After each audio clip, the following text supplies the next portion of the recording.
welcome to the first episode of the ReCommerce show. This is a show about retail where we analyze it through the world of ReCommerce. I'm your host, Shivang Maheshwari. Super excited to be here.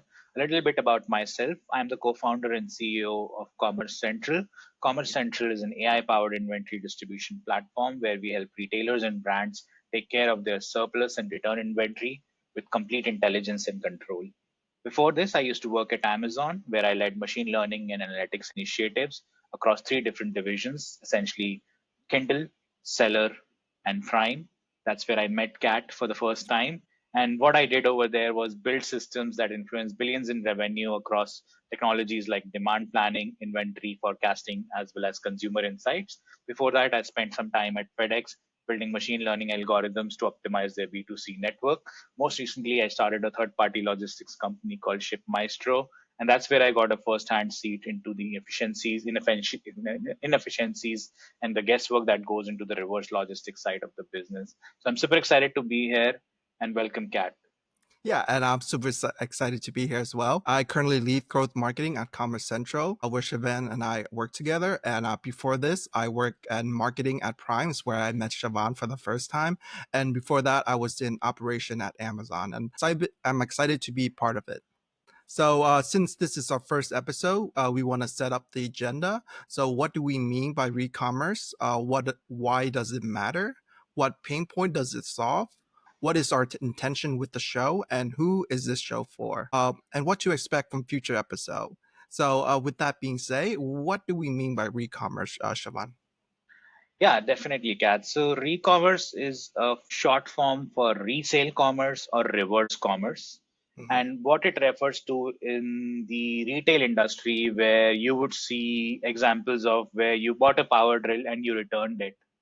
That needs to go somewhere. Mm-hmm. A retailer designed a new clothing line and never got sold. That's sitting in a warehouse and eating dust. An electronics company designed a new box of gadgets and it never got picked up, and that's sitting in a warehouse. And all of these products eventually end up in a warehouse sitting and eating dust. And re-commerce is the industry that helps find these retail goods a new home. So resale Mm-hmm. industry, Gotcha. logistics, resale industry, liquidation industry, donations industry, recycling industry, refurbishment industry, those are all loosely coupled but essentially related terms to the e-commerce industry. All they are doing is making sure that products are reaching more homes versus more landfills. And the Mm-hmm. different vehicles for e-commerce industry could be used good markets that we see all across the US, bin stores, flea markets, and B2B liquidation platforms similar to what Commerce Central is, where small businesses can buy surplus and return inventory from brands and retailers. But if I have to say in short, e-commerce industry is essentially about turning surplus goods into cash versus waste. Gotcha. Yeah, now we know what re-commerce mean. So why does it matter? Why should brand and businesses care about re-commerce? Yeah, definitely. So, if you ask a brand on retail, they would definitely relate with it. But if I have to say, retail has a huge waste problem. And Mm-hmm. by waste, I mean both financial and environmental waste. And Gotcha. breaking it down into different problems. Let's look at the first problem, which is the aging and the overstocking problem. That's where Okay. brands and retailers overestimate the amount of goods they would need through a season, through an year, or in general. So it could be a forecasting error. It could be that essentially demand patterns change. They launch five Mm-hmm. products, out of them, two of them never got sold, but the other one picked up. So the two that did not get sold end up sitting in a warehouse, and at some point they age, and at some point there is no particular use for them, and they're just sitting there and eating Yeah. dust, right? So Right. that's the aging problem that most brands and retailers have. It's estimated to be about $800 billion worth of goods that never make it to their first home and just keep on sitting. Wow, that's a And huge number. yes, definitely, that's a huge number. And I was estimating a few couple of weeks ago, and that's more than the United States defense budget. So there's a huge amount of Wow. value that just sits in a warehouse and never finds a consumer to take care of, right? Mm-hmm. And from in the clothing industry, it's said that about 40% of the goods that are created, that are produced, never go out to consumers. So that's one out of two products one out of two fashion apparel or Hmm. clothing and product never goes to a consumer. That's wasted material, that wasted labor, that's wasted shipping, fuel, and all of those things that went into producing that piece of cloth and never reaching a single customer itself. So Yeah. that's a huge financial problem, because from a brand's perspective, half of the money they put into their inventory procurement goes to waste, and Hmm. on top of that it just essentially increases their storage cost. It creates an operational overhead for the teams, their operations teams or their supply chains teams or the logistics teams that have to manage it. So aging inventory and overstocked inventory, if I have to summarize, is a huge problem Yeah. itself. The second problem, the flip side of this problem, is the returned products, right? So Hmm. we live in 2025 and we all can relate with the fact that we buy products quite unconsciously these days, that you would buy a Hmm. product even without thinking or even making a very confident decision whether you need it or not, and because you have this confidence coming from retailers and brands that you'd be able to return it back and you would not have a problem at all if you want to return it. So that has accelerated the trend of returns, and especially Yeah. around COVID, you would find that like more and more consumers are now shopping online, and they it could be you don't like the size, you don't like the color. In some cases, some people would just buy five products and try them on and then return the four, right? And all of these Yeah. products go back to a warehouse for someone to take care of. That's estimated to be about 890 billion dollars worth of return goods sitting in a warehouse. So, in total, across the aging and the return problem, there's about 1.6 to 1.7 trillion dollars worth of inventory, retail inventory, that's sitting in US warehouses right now, with no home, with no, with no clear next step essentially. And when you flip it to from a perspective of what happens when a product goes back to a warehouse, somebody has to open it up, somebody has to inspect it, somebody has to see if it's working, somebody has to see whether the is damaged, is there any Hmm. defect with it, and then decide whether it should be reshelved to be resold to a new customer, should it be refurbished, should it be discarded, what should be done with it. And that itself is a cost for a brand or a retailer. So that's estimated to be about 25 to 30% of the cost going into just taking care of a return product. So between producing the product, shipping it to the customer, taking it back from the customer, and reshelving it, almost all the time, 100% of the cost or 100% of the retail price of the product is already gone. So Yeah. retailers don't have an incentive to take care of them, and that's why you would see a lot of retailers having these huge mountains of return inventory just sitting, and they don't want to take care of it because they don't see much value in it. So that's a huge problem. And when you look at it in Europe, it even increases more in Europe, where the labor is more expensive, the shipping is more expensive. Sometimes retailers and brand would even make a loss by taking Yeah. care of the return inventory. So for them it becomes so convenient to just discard it and write it off and not take care of it. So those are the two big problems that exist in the retail industry. Yeah. Yeah, I definitely see those 2 points. I mean, I see myself firsthand. I was working in Amazon operation during COVID, so I definitely see the return problem that you described. Like during that time, like you probably can relate. You probably remember during that time as well. People were stuck at home. A lot of people were buying online. It really accelerated. E-commerce was booming, but on the flip side, like a lot of people were just buying and just returning. And basically at my warehouse, like we basically just ran out of space. Like 20% of our warehouse was just filled with returns, and leadership at the time didn't have plan to what to do with it when it was happening. And at the same time, our warehouse operation continued to run, and we continue to get new and new shipment in, but there was not enough space, so we basically have to have a bunch of our inventory in the yard sitting in trucks because we just couldn't unpack them.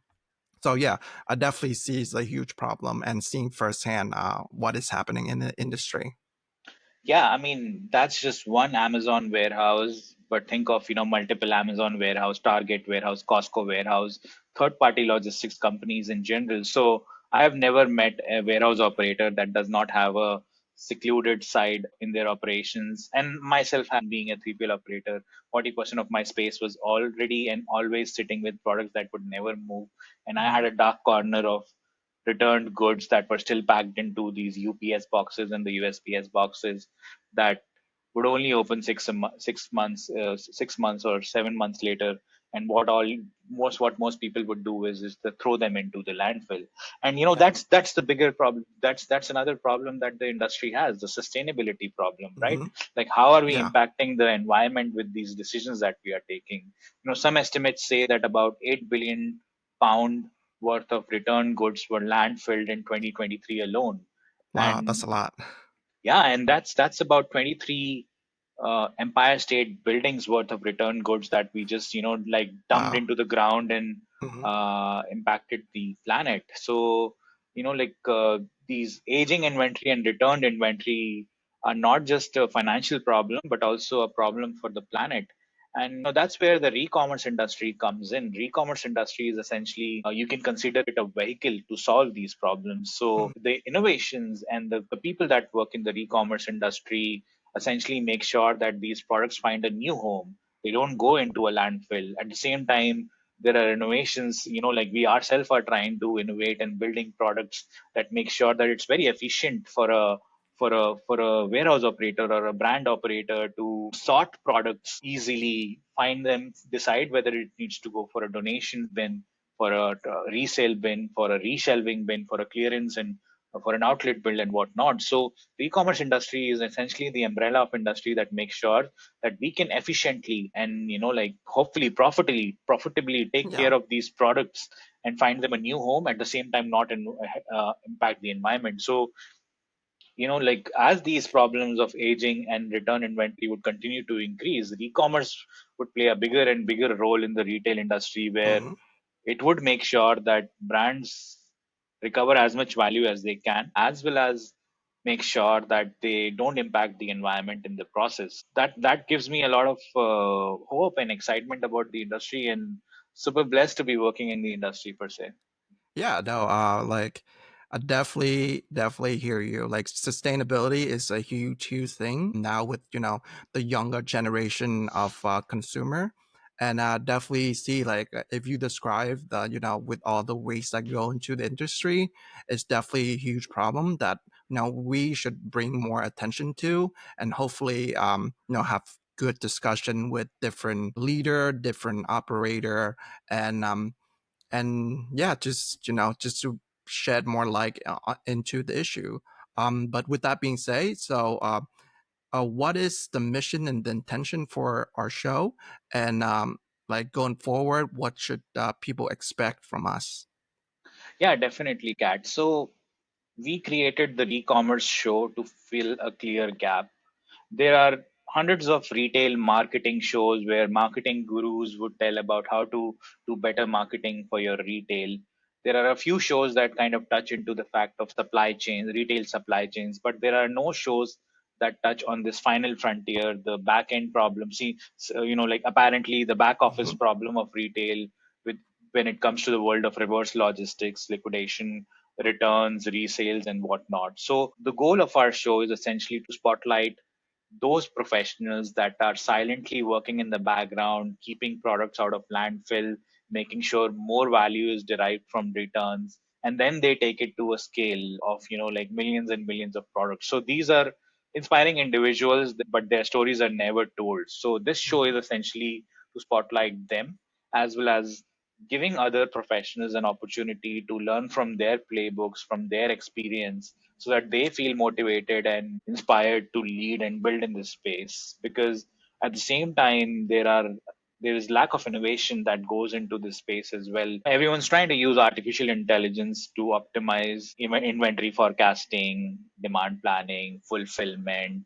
cartonization and whatnot. But this part of the industry is still on pen and paper and most likely on Excel. So there's a lack of innovation as well in this space. And our intention with this show is to highlight that innovation as well as the people that make it possible. So yeah, that's what our that's what our intention with the show is. If I have to say like who should watch this show, I would say if you work in Yeah. supply chain, if you work in retail, if you work in the logistics industry, if you work in the warehousing industry, or if you're someone who just has to take care of returns on behalf of your brand or retailer, this show is essentially for you. You would be able to learn from other people's experience. We are making it a candid conversational format where leaders in their natural surroundings are, dropping nuggets of insights and value, which then you can apply or take inspiration from in your day to day. Yeah, that's great to hear. Just a sneak peek into the future. What do you expect from what do listener expect from future episode? If you can discuss a little bit about that. Yeah, definitely. So we have a great lineup of guests and topics that are coming up. And if I have to summarize the kind of guests that you would see in the future episodes, you would hear from supply chain leaders who have designed returns or refurbishment programs in their specific retail or brand organization. You would hear from liquidation and closeout leaders that essentially make sure that the products are bought and then resold in secondary markets. You would hear from 3PL operators who basically take care of inventory on behalf of brands and have to deal with this problem more closely. And you'll also hear from analysts and journalists that keep track of policy shifts and sustainability trends. So, to give you an example, one week you might hear of how a leader reduced 80% of the returns problem and how they use creative, problem solving and manpower Mhm. to be able to deal with that. Next episode, you might hear from a liquidation leader who bought X million worth of shampoos and found a new home for them in Mexico, New Zealand, Africa, and whatnot. Next week, Yeah. you might hear from 3PL operators who created creative programs of how their warehousing teams can sort and make sure that when a product is returned, how does it reach the right channel for it, right? So Mhm. those kind of episodes, our audience can expert. Every show is about going to be about 30 to 45 minutes, so it can easily fit into a commute, a lunch break, or a warehouse walkthrough. Yeah. And yeah, I mean, I'm excited to have our different guests on the show. And lastly, I just want to thank all of our listeners for joining us on this first episode and helping us lay the foundation. And if you found this episode useful, we'd love for you to subscribe, share it with someone who work in this space. And if you got any feedback, question for future show, we'd love to hear that as well. Until next time, keep innovating and remember, every product deserves a second chance. And this is Kat with Siobhan signing off from the ReCommerce Show. Love it. I love the last line. Every product deserves a second chance. It definitely does. Well, thanks for the audience chiming in and tuning in. As Kat said, we'd love your feedback. We'd love to hear what you think we can improve. And super excited to start this journey. And we'll see you in the next episode. Thank you.